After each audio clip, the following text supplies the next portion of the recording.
Welcome to the Daily Fantasy Flex podcast. This is the NBA edition. I am your host, Brian Mears. I am joined today, no Justin Pham, but I do have Jay Pearson here with me to discuss the Friday, December 2nd slate of hoops. Jay, how's it going, man? It's going well, Brian. Excited to get into this slate. It's definitely a tougher one than usual, I think. Yeah. But yeah, we've had an interesting week, man, with basketball especially. You know, we had the postponed game. Right. We had the double overtime game last night that, I don't know, for East Coast, that ended at like 3 a.m. Oh, yeah, I definitely could not stay up and watch it. Yeah, I caught it this morning, or at least the highlights of it. And then we had J. Cole call out Kanye. So this week's been great, man. It's been awesome. It's been something, yeah. So did we ever get a reason why the condensation was on the court? Was there a reason, or it was just that's what it was, and it got postponed?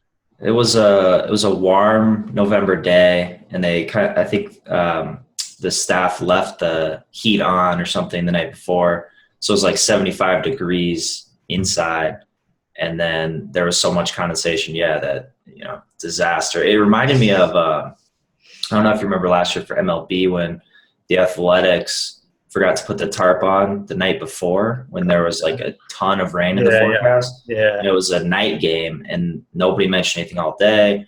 And like 20 minutes before the game started, they're like, yeah, the field's soaked, we can't play. Right. Brutal. So I don't know. I still think this one's not as bad as the elevator fire was. Yeah. Oh my gosh. We've had some weird situations.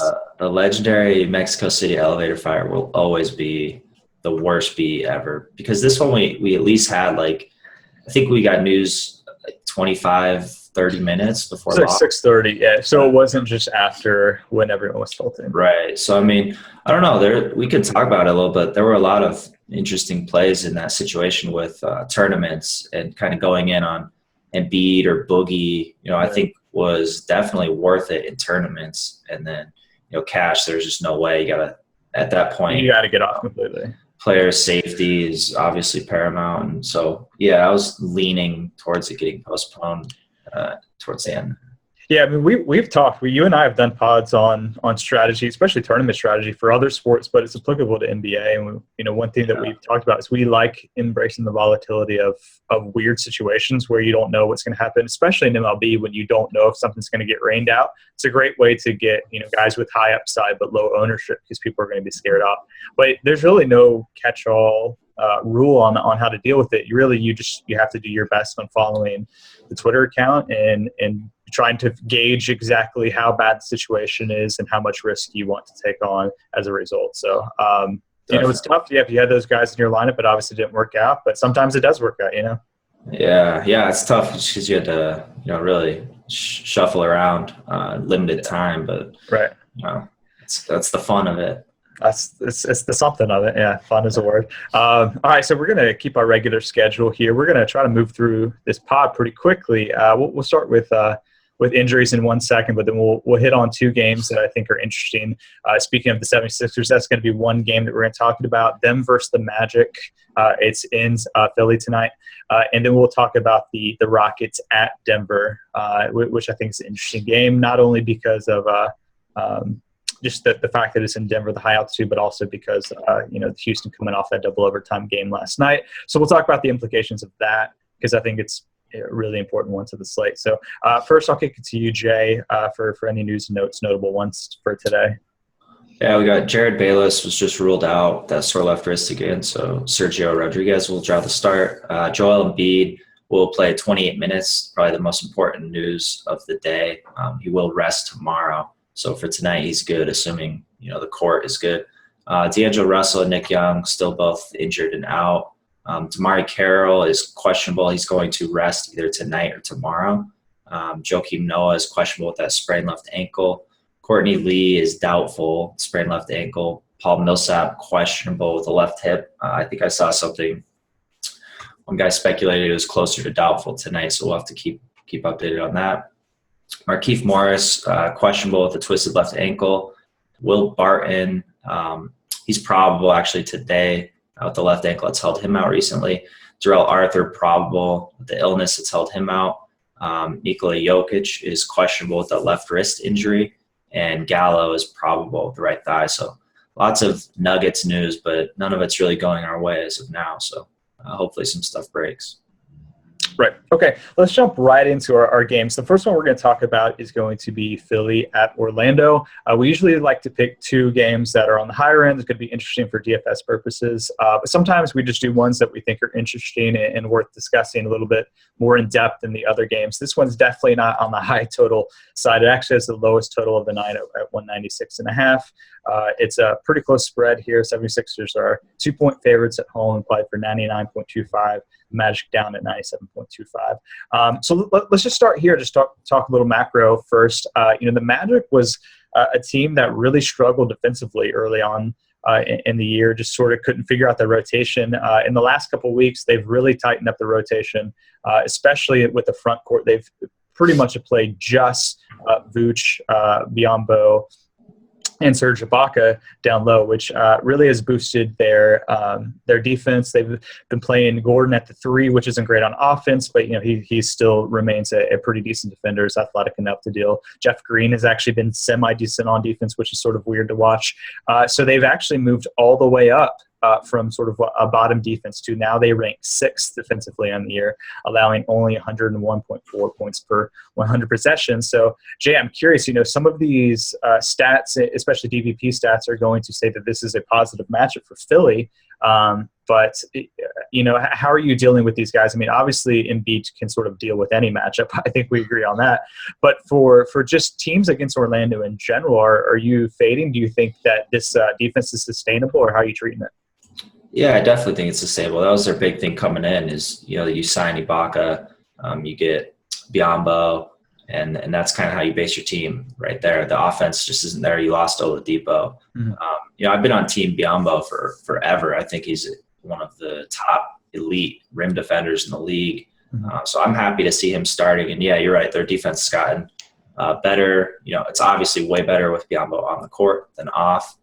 So I think it's interesting in this spot with Embiid. I'm still with that 28 minutes, I'm still going, but I definitely have some doubt that he's going to go off facing mostly Biyombo there. So yeah, it's interesting to see. But yeah, I think teams going forward, you really have to pick your spot. This is a team that has low possessions to their 30th in offensive efficiency. Mm-hmm. So even with the lineup change with Augustine and Biyombo in there and Gordon, they're 24th in the league in offensive efficiency. So it didn't spike them that much. Mm-hmm. Vooch is getting better looks off the bench. His usage increased, which I like. For him, it's probably arguably a net positive in some ways that you'll see lower ownership, and he still has that upside off the bench. But yeah, it's a team that just really, really struggles on offense. And yeah, I think the D is legit and will be there for most of the year. Yeah, and one thing to note, you mentioned a few possessions. Orlando does rank 24th in pace, averaging just 96.6 possessions per game. So, yeah, I guess this is the question, because people are going to go really heavy on Embiid tonight. Because of not only because the people probably don't realize that this matchup is maybe not as great as they think. I mean, even our opponent plus minus says that he is a plus 4.06 point plus minus, which is one of the best marks for all centers, just because that hasn't caught up to, just the recent play of Orlando. But also the minute increase. People know that he's going to get 28 minutes now, and they're thinking just, what can he do here? So is he a worthwhile fade in tournaments for at least lower exposure than the field? Yeah, I would argue lower exposure in the field makes sense. I do think he'll be really highly owned. So yeah, that makes sense. Yeah, I mean, Biyombo's no slouch on D. So I think in cash, he's still totally fine. I have no problems going him. But yeah, I can see in tournaments. I mean, there are other centers too on the slate that warrant tournament exposure. So if you're kind of just going heavy on Embiid, you're missing out on some other guys who don't have 28-minute restrictions and still have really high ceilings, obviously. So, I think that makes sense, but I still think you definitely want to get some of him in there with his point per minute this season. Yeah, and on the other side with the defense, I'm curious what your thoughts are. If Embiid is going to play more minutes, whether it's 28 or eventually, once we just get this cap removed and he's playing Christmas time, whatever. Christmas. Christmas morning, baby. Yeah, Oh, the best present we could all ask for. That's right. So Philly's not a great defense. I mean, they rank 24th in defensive efficiency this year. They really haven't been that great. They've had moments with Noel over the last couple years where they've been good. Covington's a pretty solid defender on the wing. Hendo is a pretty good addition on the wing. At least scrappy and knows help defense. But really, Embiid is their lockdown defender. He's an elite rim protector already. He's been really good on that end. He's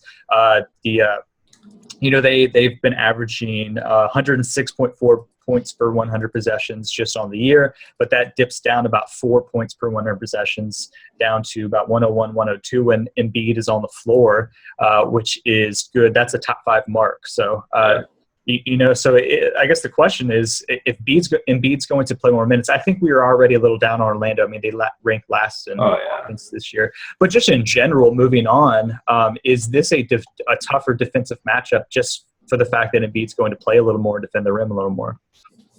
Yeah, definitely. I think it shows, too, with our opponent plus-minus in a lot of these spots. People just automatically assume Philly matchup, let's go all in, shove on these opposing players. It doesn't really work like that, even though their team defense is bad.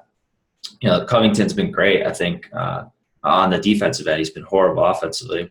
And then, Embiid, I think I saw their 30th in defense efficiency with him off the court. And like you said, I think they're top 5 with him on. So certainly the minutes uptick will help their defense immensely. I think in this spot, this particular spot, you look at a guy like Vooch coming off the bench, and you look at the disparity of defensive prowess between Embiid and Jalil Okafor, that's something I really like. So I like Vooch quite a bit here as a tournament play. Just kind of knowing that he's not likely going to go up against Embiid much because, the Magic are going to want Biyombo in there when Embiid's in there. The thing is, I think he's still going to have these 4-minute kind of segments in the game. So we'll see some matches there with Vooch and Embiid, but overall, I kind of like the spot coming off the bench for him. Yeah, I echoed that a lot. I really like him, Vooch, as a tournament play. He's actually projected for 0 to 1% ownership on FanDuel, so the lowest that we project. So for a tournament play, a guy who has 45, 50 fantasy point potential, if he gets really hot and doubles off the bench, that's really intriguing. So you don't have to go heavy exposure, but it's definitely interesting. I think the last thing we probably want to touch on here is, this Bayless news. Obviously, that's probably going to bump Sergio up just a little bit, but what are your thoughts on the backcourt for Philly? And is Sergio, he's just never a guy that I love rostering. He has such a low floor, but 25 plus FanDuel points in the last 2 games. Doesn't have Bayless. He's probably going to play, close to 30 minutes tonight. I mean, are you interested at all here? Yeah, I think on DraftKings, you kind of have to look at him a bit more at 4,500. And DK is really tough tonight. As of now, at least, we don't have many value plays. There aren't many cheap guys. So Sergio's a guy, I know a lot of people end up playing on DK regularly over the last week and a half or whatever with Bayless's wrist injury.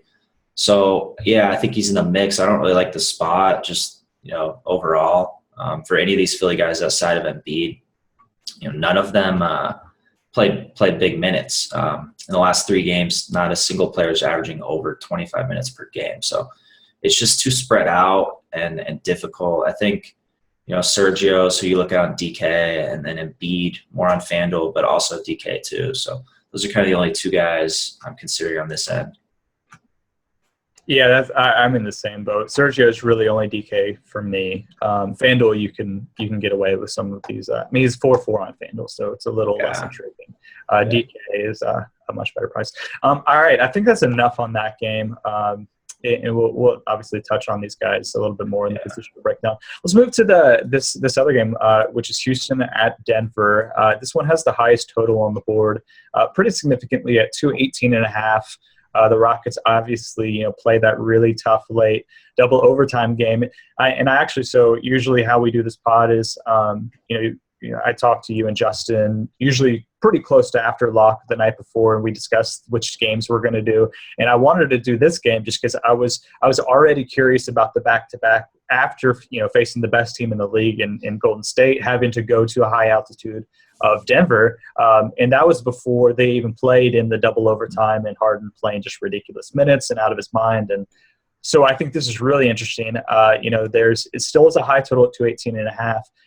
But Denver is actually 3.5 point favorites. That has moved 2 points, and the Rockets have actually moved down almost 3 points in their implied total already. So I don't think that's super surprising, but I do think that it is really interesting because they're implied for 107.5 points, which is still the fourth highest mark in the slate. So this is going to be the question: is what do you do with the Rockets in this situation? I mean, this is a brutal back-to-back, but it's also an amazing matchup for Harden. I mean, his opponent plus minus is like +7 something.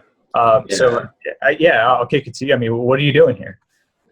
Man, it's so tough. It's unfortunate, really. I mean, I may or may not have put some scratch down on Nuggets -1.5 last night. Ooh, good for you. Because that was obvious it was going to move.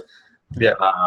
I think people underrate these road back-to-backs. I really do. I think you look at this season alone, teams are 44-78 on the second leg of a road back-to-back. So I mean, it made sense that the Nuggets were favored already, and then you get this double OT game that ended really late. They're traveling really late, coming to altitude. It's just it's brutal. Terrible spot. They played big minutes. Harden went for 46. Ryan Anderson 45.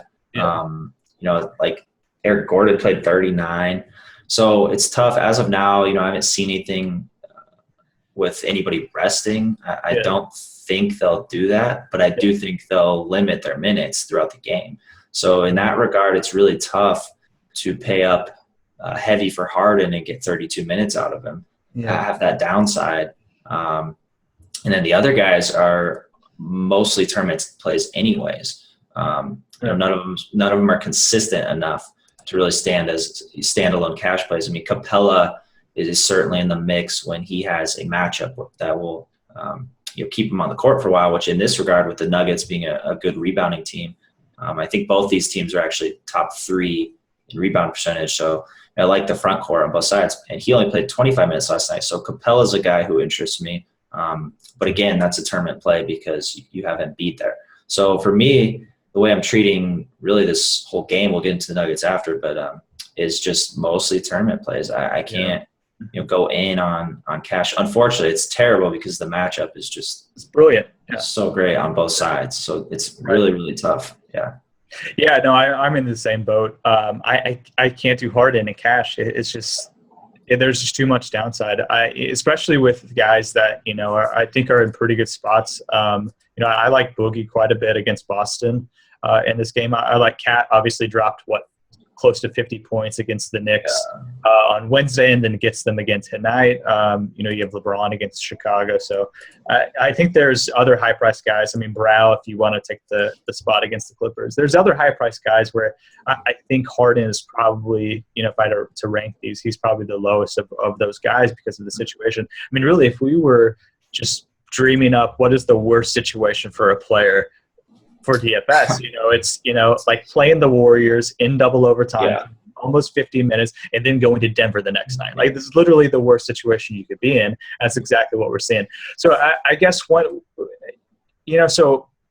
I didn't get a chance to watch this game, so I'm curious. Like Capella and Beverly, some of these guys didn't play low minutes. I assume Capella got into foul trouble here.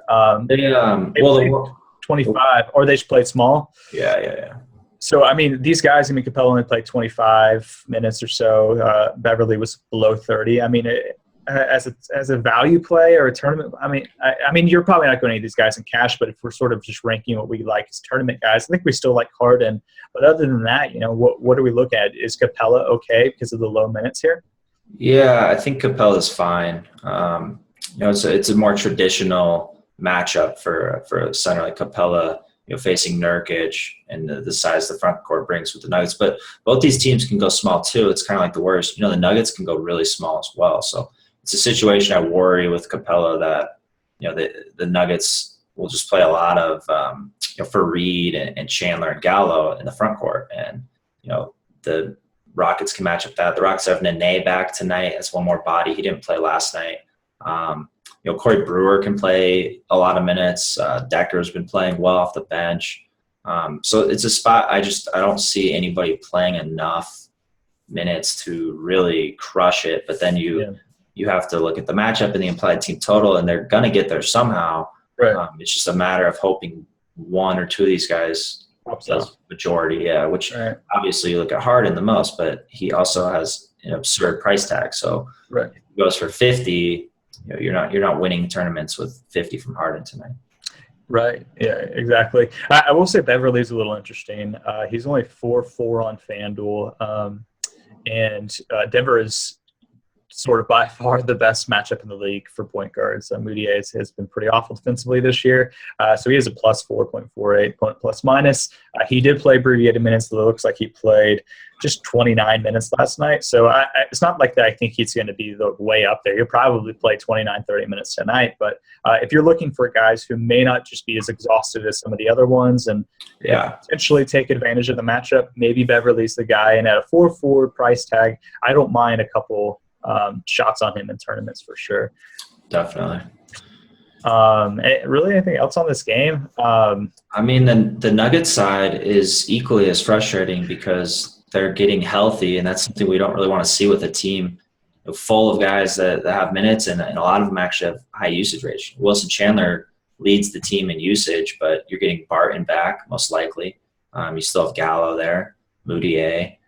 So it's kind of tough to pick these guys and say, okay, who's going to have the highest usage, who's going to pop off this game when you just have a lot of bodies overall. So it's tough on this end too. I think you go by price, and then you have Jokic, who's questionable, is big, obviously. So I think at this point it's tough with Jokic because he's been playing really well, averaging a double-double over his last three. But that risk is a concern. I think if we get Ward, I don't think – they're not participating in shoot-around today, so we won't know any of these statuses until pregame warm-ups. So it'll be a little tough. We might not know in time. Yeah, that's definitely fair. It's a frustrating game because it's got this high total, but you just don't get excited about any of these plays, especially in cash. I will note real quickly before we move on that Harden on FanDuel, we have this projected ownership based on this algo that Colin Davey, our golf guy, and just a brilliant dude in general, built. Harden's projected for 36 to 40% ownership on FanDuel, which is massive. So I'm curious if that's that's a little on the high end, just because of people eventually will be scared off because of the back-to-back, or whether they're going to just really, really want this matchup. This is the tough part. It could really go either way.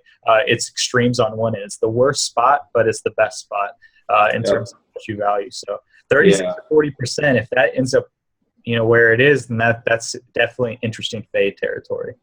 Yeah. I mean, I'm mainly a cash player, so for me, I limit all risk I can, and this presents enough risk for me to go on the other side. So, if Harden goes off, he goes off, but I think if you run this same scenario 100 times, he likely doesn't hit value the majority of the time. And that's kind of how I'm taking this game from a cash game perspective. Yeah. Very, very fair. Okay, let's move into our positional breakdown. We will start with point guard, and you had mentioned it was sort of a tough slate, and I mean that shows. I mean, if you're looking at the highest priced point guard, sort of the studs that we usually like to target with, Chris Paul, John Wall, Lowry, Thomas, Kyrie are up there. Those are the top five in terms of price point today. Really not good matchups anywhere. I mean, Chris Paul against Drew Holiday. I mean, the Pelicans aren't exactly great on defense, but I think they're respectable, and he's up at 9-4. Drew Holiday is a pretty solid defender. John Wall is against the Spurs, obviously a good defense. So, I mean, none of these spots, Lowry's up at 8-7, so just sort of the pricing, especially on FanDuel, where these guys are priced up so much in fairly tough matchups. And then you see Rajon Rondo at 5'9", has been crushing in his last couple of games, has a really good matchup against Cleveland, who has a pretty poor opponent plus minus because of Kyrie. Is that the play? I mean, it's like it's never exciting to roster Rajon Rondo in DFS, but is he the cash play, as scary as that may be? Yeah, he is. He was the other night too, and I believe the night before. He's just too underpriced. It's like this game is, a lot of it is dictated by price, salary. So this is a perfect example. I probably wouldn't go Rondo all the time if you were priced appropriately, but 5,900, 5 consecutive games over 30 FanDuel points. Bulls are implied at 104. It's a nice spot, good game to target. Just last month he was 7,500. So. Yeah, it's a spot. I don't love it, but 5,900. I'm totally cool with that on a slate where there's not too much value. Anyways, that's a bargain right there. So I think Lowry's the other guy I like a lot, especially on DK. Mm-hmm. 8,100. So I like that quite a bit. They are implied, or at least they were at 112, which is the highest on the slate. So look at a guy like Lowry who has that high floor, playing the Lakers in a good spot there. He's another guy I like quite a bit. So where are you? Because Lowry is particularly interesting on DK, like you said, at 8-1, priced up higher than that on FanDuel. The same is the case with John Wall, who is really priced up on FanDuel. He's 8-4 on DraftKings. Obviously, we don't super love targeting guys against San Antonio, but if there was ever a weak spot, San Antonio's defense, we know it's against Tony Parker. So 8-4 versus Lowry on 8-1 on DraftKings. Where are you leaning? Or you prefer Lowry of those two? Yeah, I do. DraftKings has done that a lot, the dynamic pricing based on matchups. So they price Wall down against the Spurs. I like it. It presents a challenge to where it's just a stagnant price. You just play based on matchup. But now you actually have to make that tough decision of, I know Wall is not in a good spot, but he's also cheaper. Do I still go him? It's tough on DK. I think I like Lowry slightly more here. And with Wall and Beal in the backcourt, I'm interested to see how the Spurs defend. You could easily see Danny Green on Wall, and they could hide Tony Parker on Beal, which makes me like Beal a lot. You look at the last game these two teams played, Wall struggled quite a bit, and Beal went off. So it's another spot where I'm a little bit more off Wall and a little more on Beal in this spot. Yeah, I think that's definitely fair. Some other guys I like a little bit here, and I'm curious your thoughts on them. I don't mind Isaiah, at all against Sacramento. Sacramento's a team that plays at a slow pace, but not exactly great defensively.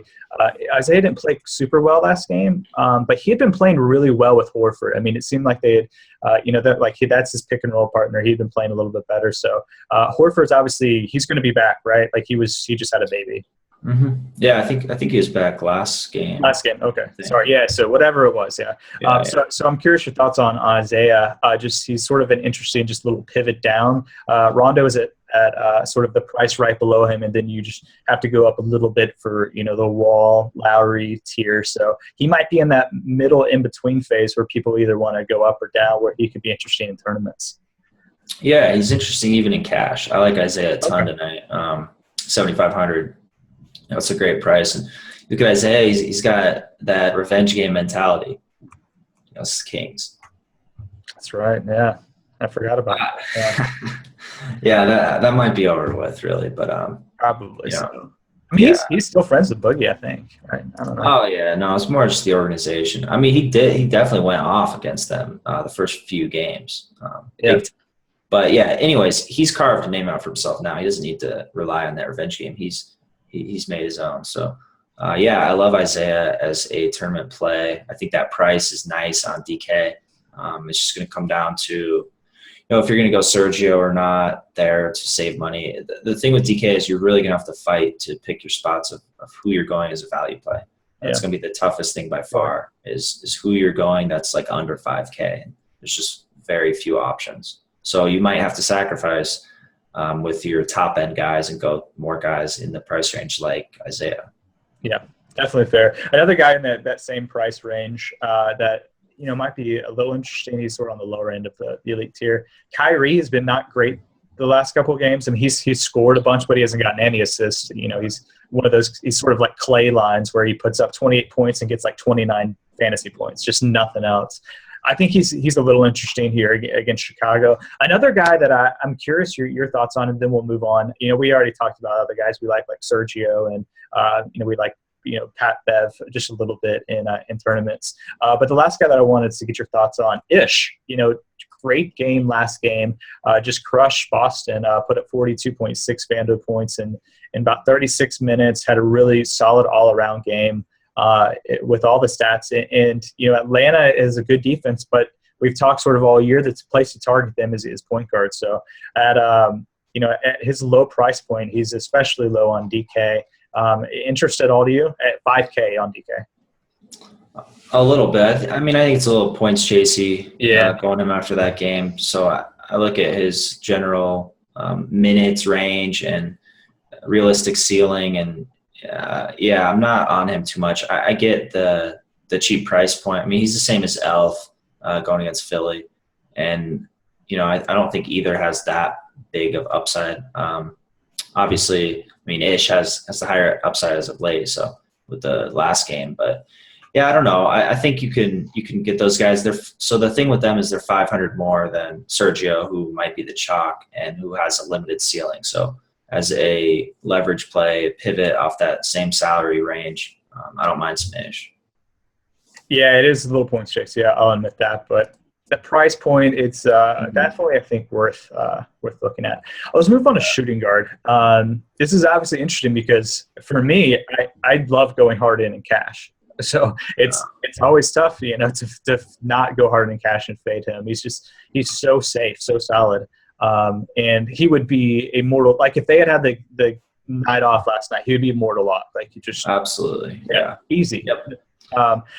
But we talked already that we don't super love him. So, guys that are popping for me, just, value guys are guys sort of in the 5-6K range. You talked about Beal, maybe some Lou Williams. Is that the range you're going in? I guess you could go up to, D Wade is popping a little bit in models. Obviously, not a great matchup against Cleveland, but a guy who can beat matchups. But that 5-6K range, paying down for shooting guards, at least right now, seems to be the way to go. Are you leaning that way? Yeah, for sure. I think Wade's popping on DK because of his price, but I think Lou's there for sure. I touched up on Beal in that I don't necessarily mind the spot if Green's gonna mostly be on Wall trying to slow him down. Beal's still gonna get some open looks. His volume has just been, unbelievable. And you look at the plus minus to opposing shooting guards this season that are projected at least 15 points. The Spurs have allowed us plus 6.3 plus minus. So second worst in the league. Wow, that's surprising. Yeah, and Beal went for 43 FanDuel points against them like a week ago. In the last 6 games, he's taking 22 shots per game. That's fifth most out of any player in the league. His usage is up to 29%. Lately, and then minutes per game. The big thing with them. I know Justin's got his tweet teed up. Next time, he gets injured, Beal, because it's definitely coming with these minutes. But in the last 6 games, Wall and Beal's number 1 and Wall's number 2 in minutes per game. So these guys are going. I know. I don't get it really. I don't understand a guy who's had that injury history who just wears down when you give him heavy minutes every single time, and yet they still do it. I don't know. It's mind blowing. Them and the Wolves, they're playing like 40 minutes a game. It's ridiculous. Yeah, Tibbs doesn't care. He ran Luol Deng he's a maniac. into the ground, man. And now he can't. Levine's playing like 45 minutes a game. Yeah, and that's why I like Levine. I think a lot of people are going to look at this last Knicks game and the Wolves-Knicks game and be like, oh, Levine didn't do well. But, Cat dropped 47. Yeah, they were running everything through Cat, which they should have. Yeah, well, they kind of always should, yeah. But I like Levine a lot in this spot still, too. 6K on FanDuel. That's a guy I think, is right up there as one of the top plays in the position. So, I like Lou, Beal, Levine. I think on DK it gets a little tougher. A guy who I think we'll have to consider is Norman Powell. If Mark Carroll's ruled out, he's 3,200. I think on this slate especially, you got to give him a chance there against the Lakers. He started 3 times, and in 2 of the 3 starts he faced the Cavs. and the Clippers. So horrible spots there, and he obviously disappointed. He's Norman Powell. But the other one was the Knicks, and he paid off easily. And then you get into he's small forward eligible too. So he's definitely going to be an option at 3,200 if Carroll's out. Yeah, and he showed last year that he's a pretty talented guy. So I like him a lot. I think I had the same note that I wrote down that because I liked him a little bit as well. That I don't think his play this year is exactly representative of what he's capable of doing if he's getting actual minutes. So I like the Powell call. I'm curious. We had mentioned Lou, but and a guy who's right there in price point and probably going to play similar minutes to him in this Lakers backcourt is Clarkson. I mean, where do you go? It looks like, just sort of looking at salary, Clarkson's 5'5", Lewis 5'2". Do you like them equally enough where you would just take the extra 300 savings, or, Clarkson probably going to play a little more? Where are you leaning between those two? Yeah, I think with the minutes, Clarkson for sure. It makes me like Clarkson more. I think just 300 more, if it's not going to kill your lineup, then I would pay up for Clarkson. Just get the minutes, for sure. All right, so, like these other guys, normally we would, Eric Gordon played really well. He's been playing really well for Houston. These guys that we like, it's just sort of hard to get intrigued by them. So I think it's this 5-6K range. You could get up to D-Wade as well. We like Levine. I like Levine quite a bit in tournaments for sure. So I guess, just two more guys that we can touch on. DeRozan is the first one. If you want to pay up, he's obviously the guy, down from Harden. But, what are your thoughts on this spot here? I mean, Lakers have actually been a little surprisingly good against shooting guards this year. Yeah, I think DeRozan is a matter of the ceiling you're getting versus the price you're paying and what you're sacrificing at other positions. So it's tough with him. I'll probably be lighter on him than most people. You just look at that team total and the matchup, and it's obviously nice. 112 points. DeRozan should have his way, I think, with this defense. I know that's shown well.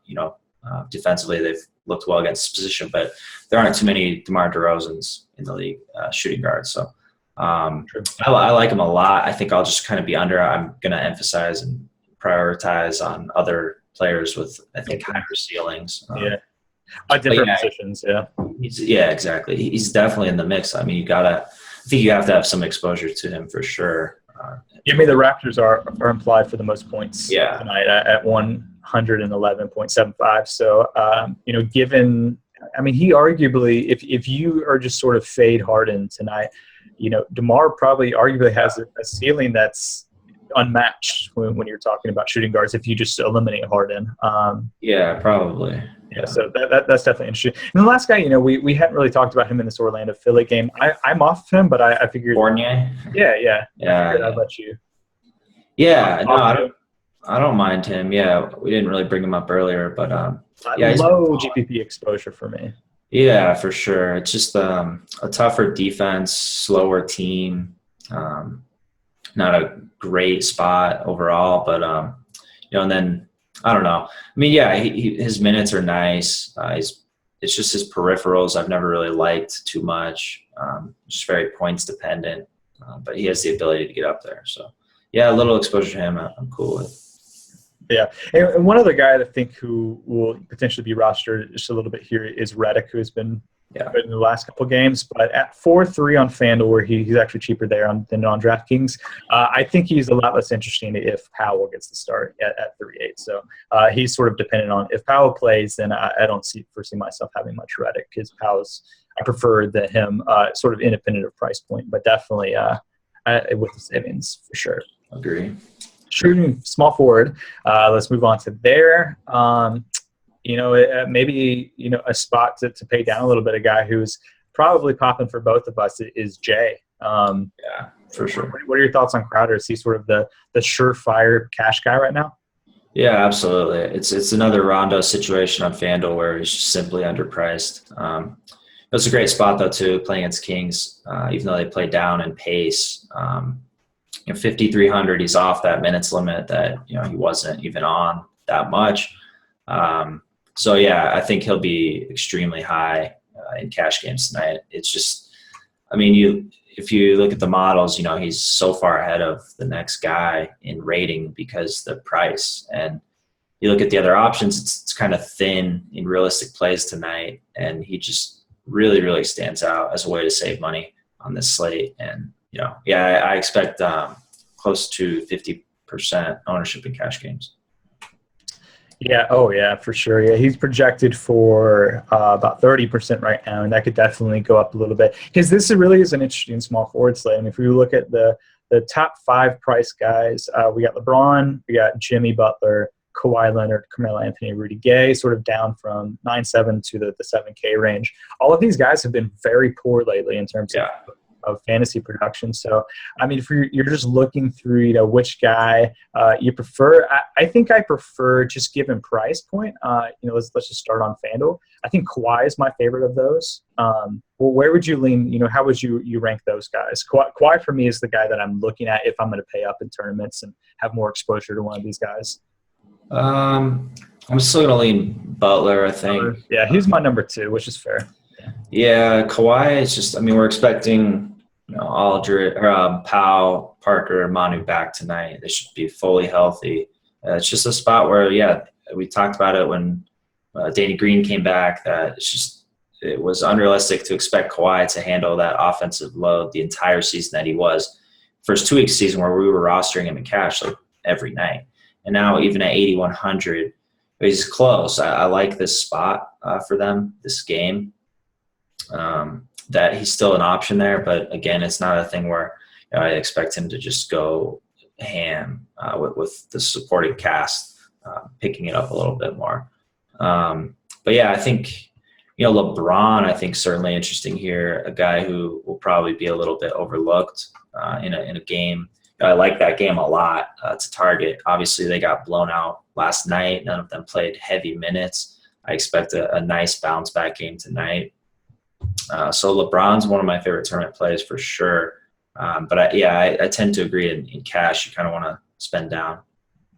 Yeah, I think so. The problem is finding that second small forward. Yeah, but Jay is obviously the guy that you lock in immediately. DraftKings, I think it's pretty easy. I don't mind Jay's price point. I mean, he's a little more expensive on DK. I think Jay's in play on both sites. But I think with Powell, with that small forward eligibility, if he's going to get the start tonight, I think he's a pretty easy play on DK at just 3-2. I mean, that's 3-2. That's no doubt.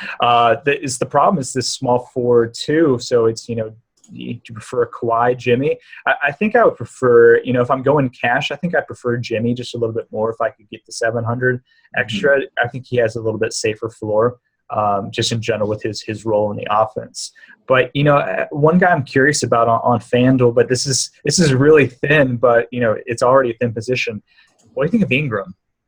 Yeah, I was going to mention Ingram, 4K. We'll see if he draws the start again.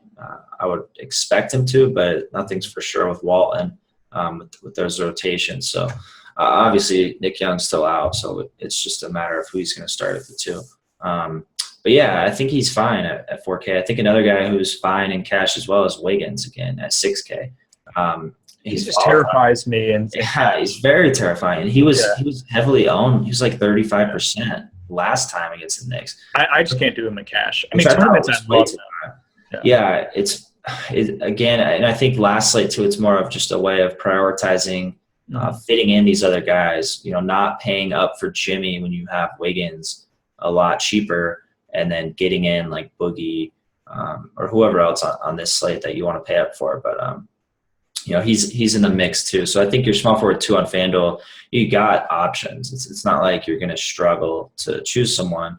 You're going to struggle deciding on which one to choose, but you have that group of players to choose from, which makes it nice. So I think you kind of focus on other positions, who's most important to pay up for, and then kind of go from there for your small forward too. So you would go Wiggins and cash. He just terrifies me with that floor.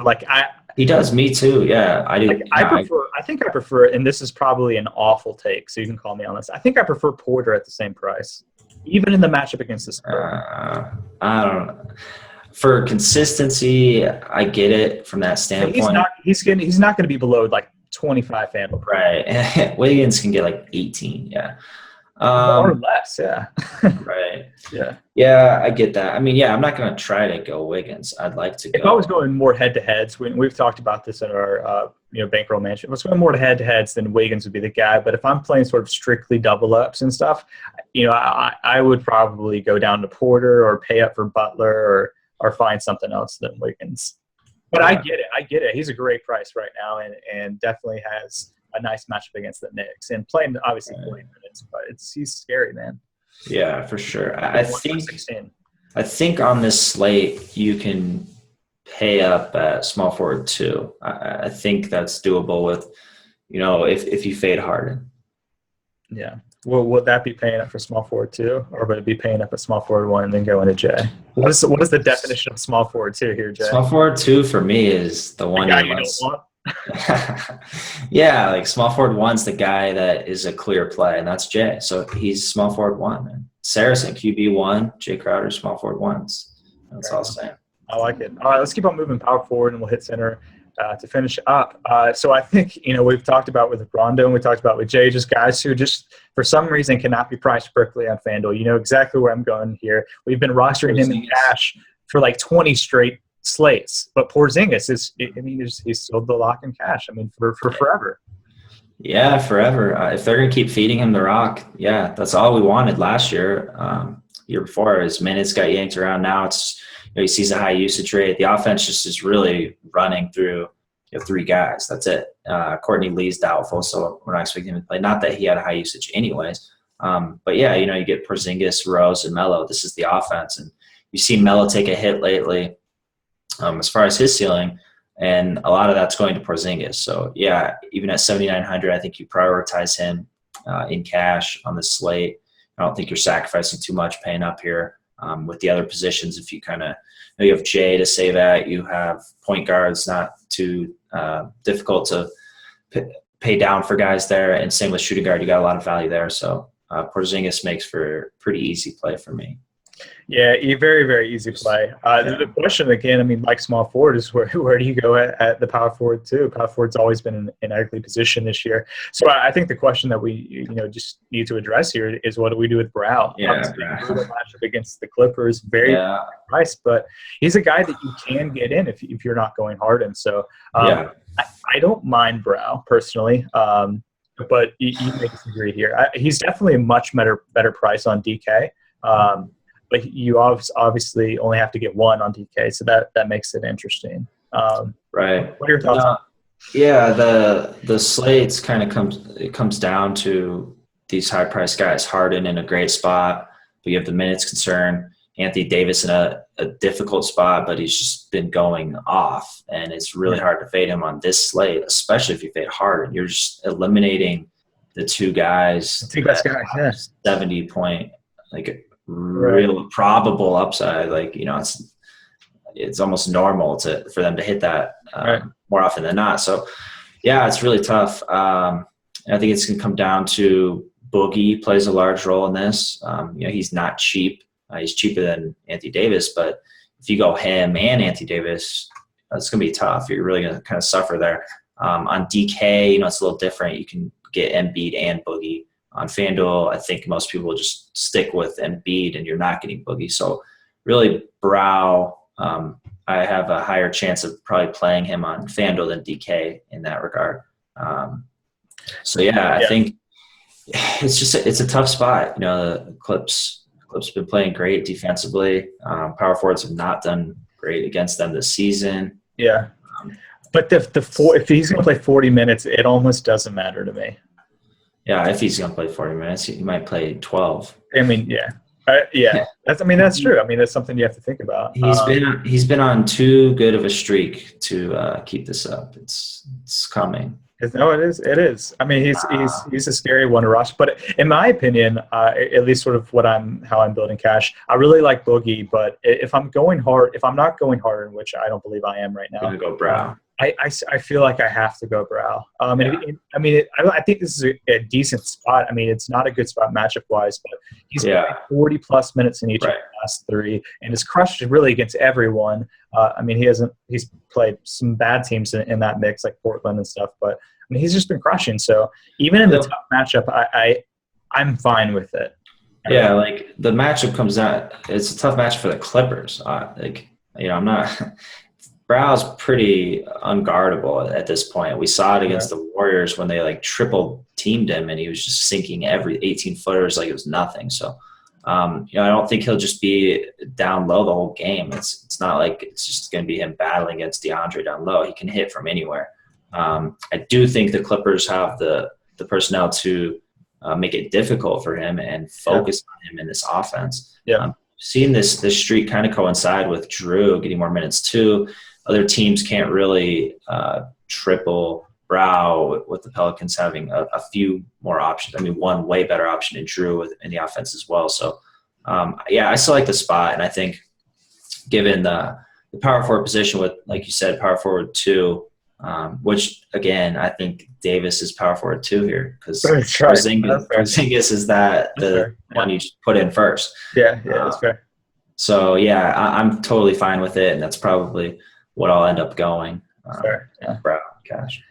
Other guys that I like, and I'm actually okay if I'm not going to go Brow for whatever reason. If I'm building my lineups and I want Boogie, and for some reason if I just can't get up to him, I do like Blake quite a bit in tournaments. But the guy even below that, which I'm actually okay in cashing like quite a bit tonight, is Jang. Gorgie Jang. What are your thoughts on him? Obviously down last game, but we talked sort of the same with Levine. I mean, it was just the town show, and he had been crushing value in all of his games leading up to that. Obviously, a brilliant matchup against, Kylo Quinn and all of these garbage Knicks, front court players. I mean, what is he, like 5 or 6K on panel? Yeah. Yeah, I still like him. I liked him a lot last game too. He didn't come through.